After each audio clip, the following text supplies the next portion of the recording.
ইমরান খানের বিচার সামরিক আদালতে করার সিদ্ধান্ত নেই পাক সরকার। পাকিস্তানের সাবেক প্রধানমন্ত্রী ইমরান খানকে সামরিক আদালতে বিচারের মুখোমুখি করার গুঞ্জন দেশজুড়ে তীব্র সমালোচনার সৃষ্টি করেছে। বিষয়টি নিয়ে আশঙ্কার কথা জানিয়ে ইসলামাবাদ হাইকোর্টে আবেদন করেছেন ইমরান খান। এ পরিপ্রেক্ষিতে হাইকোর্ট সামরিক আদালত প্রশ্নে সরকারের অবস্থান জানতে চান। এরপর এ নিয়ে সুস্পষ্ট তথ্য দিয়েছে সরকার। সোমবার ১৬ সেপ্টেম্বর সরকারের পক্ষ থেকে ইসলামাবাদ হাইকোর্টে বিচারপতি মিয়া গুল হাসান আওরঙ্গজেবের বেঞ্চে এ সংক্রান্ত শুনানি হয়। তাতে বলা হয়েছে, পাকিস্তানের সাবেক প্রধানমন্ত্রী ইমরান খানের বিচার সামরিক আদালতে করার কথা এখনো বিবেচনায় নেই সরকারের।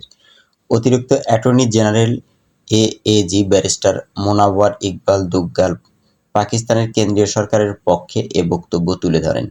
শুনানিতে ব্যারিস্টার মোনাওয়ার বলেন, এ বিষয়ে এখন পর্যন্ত কোনো সিদ্ধান্ত গ্রহণ করা হয়নি।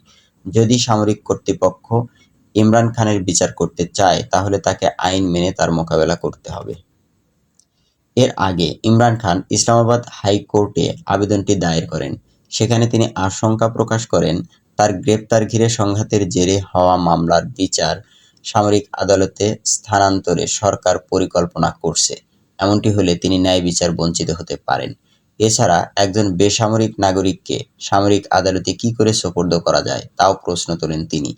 ইমরান খানের দল পাকিস্তান তেহরিক-ই-ইনসাফের আইনজীবীরা আবেদনটির শুনানিতে যুক্তিতর্ক উপস্থাপন করেন। প্রসঙ্গত, ৬ সেপ্টেম্বর পাকিস্তানের সংবাদমাধ্যম ডনের এক প্রতিবেদনে বলা হয়, পাকিস্তানের সাবেক প্রধানমন্ত্রী ইমরান খানকে সামরিক আইনে বিচারের মুখোমুখি করার ইঙ্গিত দিয়েছে দেশটির সেনাবাহিনী।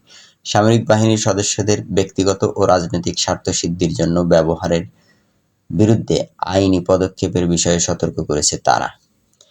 সেনাবাহিনীর বরাতে বলা হয়, সামরিক আইন অনুসারে কেউ এ আইনের সঙ্গে সম্পর্কিত ব্যক্তির ব্যক্তিগত বা রাজনৈতিক স্বার্থে ব্যবহার বা এমন কর্মকাণ্ডের প্রমাণ পাওয়া গেলে তাদের বিরুদ্ধে এই আইনে ব্যবস্থা নেওয়া হতে পারে।